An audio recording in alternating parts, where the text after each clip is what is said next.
All right, welcome back, Student of the Game podcast. I'm your host Tavares. Once again, thank you all for tuning in. All right, how about those Suns? The Suns, they defeated the Los Angeles Lakers 100-92, and that ties the series up 2 games apiece. I must tell you, I am very, very shocked because I had Lakers in 5, and that was even before the series even started. So it had nothing to do with Chris Paul's health, Anthony Davis' health. Mainly, the only health it has anything to do with was LeBron James' health. All right, but the Suns, hey, they shocked me on this one. I mean, even though Chris Paul played and he looked like the normal Chris Paul out there, okay, I still didn't think that they were going to win. I know they got off to a big start. I still didn't think that the Suns was going to win. I know AD got hurt. I still didn't think the Suns was going to win, okay. I know Kuzma did not have a very good game. I still did not think the Suns were going to win, all right. But hey, the Lakers, they tried to make a run, and they did make a run, but the icing on the cake was, let me see, I forgot who drove in and missed the layup, but LeBron James, he had pushed I believe it was DeAndre Ayton in the back, and he probably wanted to get a foul because LeBron James, once they did not call a foul, LeBron James was just standing there with his hands on his hips, and at the time, the Suns were only up by 7, so had LeBron gotten back down on defense, he could have prevented the three-pointer that made caused the lead to be 10-point lead, which was about a minute and 30 seconds or something like that. But Jae Crowder, that's who LeBron James, who's supposed to have been guarding, hit the three-pointer hit it in the exact same spot where but never mind, I can't say that because they're in Los Angeles. But he hit it in the same spot where we seen Robert Horry hit many threes for the Los Angeles Lakers in that spot, him and Rick Fox in that corner three-pointer, all right? And that pretty much put the lead at 10, and that was the icing on the cake. Next possession, LeBron, he does an intentional foul, and he's out the game. So that's when you knew it was over. But a lot of people think that the LeBron had quit on defense. No, I don't think LeBron quits on defense, okay? What it was is, hey, man, he's 36 years old. He's the GOAT of this era. I give him that, but he's 36, man.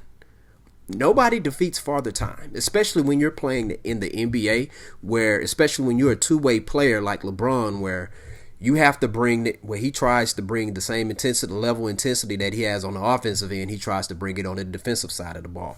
But here's what I've been saying, and as a matter of fact, I did an episode yesterday on my podcast, Student of the Game podcast. Be sure to check that out on Spotify, iTunes, Google, Anchor, whatever it is you get your podcast at. Check it out. But I did an episode where I said that last year's Phoenix Suns actually would have had a better chance to beat these Los Angeles Lakers. The reason why I said that is because that Phoenix Suns team, the offense did not revolve around Chris Paul. The offense last year, the ball moved around a lot, okay? You had Ricky Rubio running the point guard, who's a very efficient point guard, people, okay? You also, of course, Devin Booker, who's averaging the same amount of points he did this year and last year, DeAndre Ayton, and you had Kelly Oubre Jr. Yeah, I know Kelly Oubre Jr., when you first hear that name, you're not thinking such a great player, right? But he is a very, very good player, people. He's no slouch. Now, can he dominate over LeBron? No, but he would force LeBron to play defense. Here's why. He can knock down the open three. He can hit the elbow jumper. He can bring the ball up court. He has a very good handle, okay? When he's out on the corner, on the three-pointer, okay, he can do that fake and then come back and you can hit him with the back door, whether if it's an alley-oop or a layup. These are things that a defender like LeBron James or like anyone else would have to you have to pay close attention to. Now, when you have Jae Crowder, on the other hand, Jae Crowder, he's going to bring it on defense. Okay, there's no doubt. There's no doubt in questioning this man's effort on defense. I think he's a very, very good defender. I don't think he gets as much credit as he deserves as far as when he's defending. But on the offensive side of the ball, it's not the same. All right, he's going to spot up at that corner three.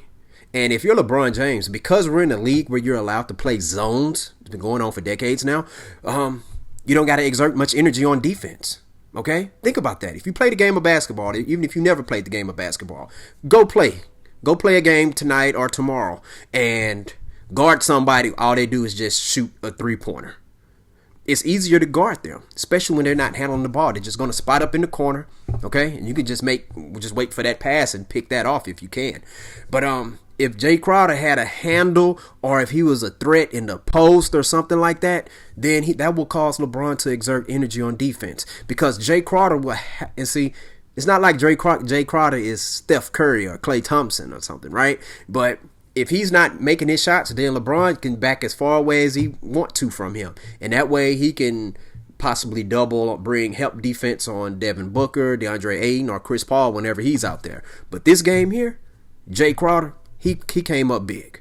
Because I'm going to tell you, even though Chris Paul played, Chris Paul could have had 30 points. If Jae Crowder did not have that 17-7, the Suns lose this game. They lose this game for sure. And they go back to Phoenix down 3-1. All right?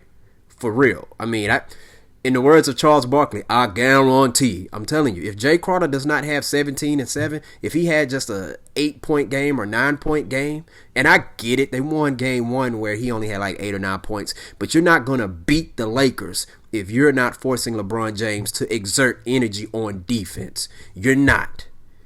He's 36 years old, okay?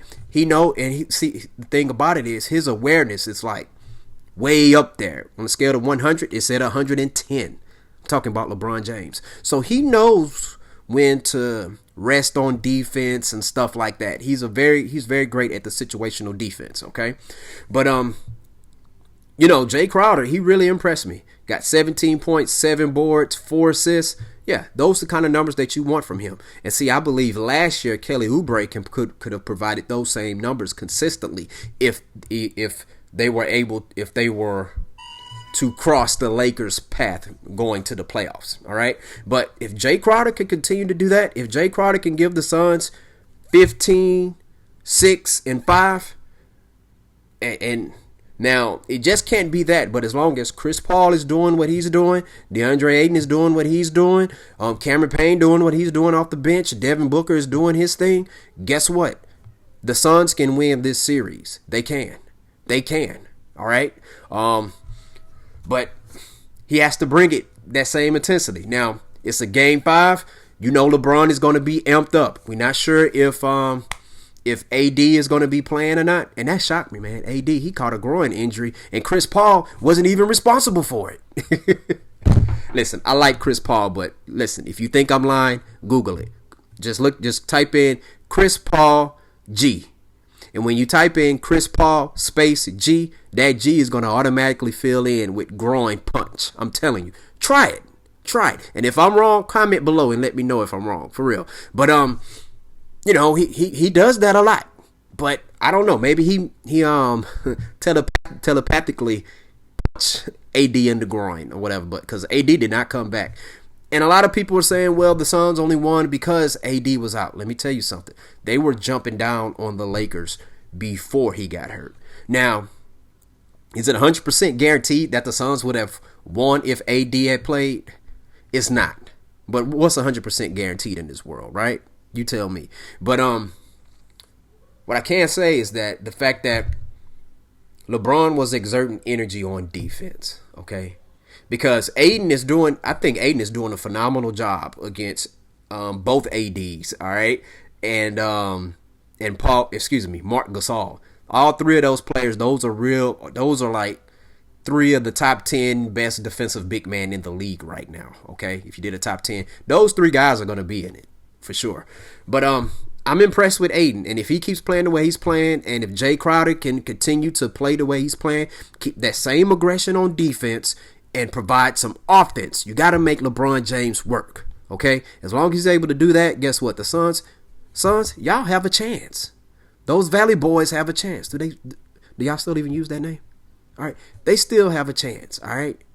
They still have a chance. But even if he does that, I still wouldn't be shocked if the Lakers still win. Why? Because that's LeBron James, and he's going to bring it hard on Game 5. So now if the Suns win Game 5, I think the series is over, because the thing about it is LeBron James is going to bring it.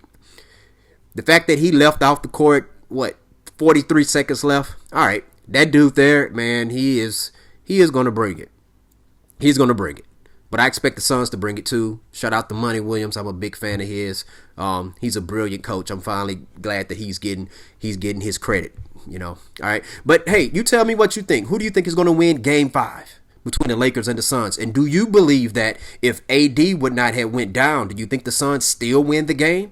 And let me know what you think about my theory as far as with Jae Crowder, okay? Do you think the Suns are going to need more offense from Jae Crowder in order for them to win?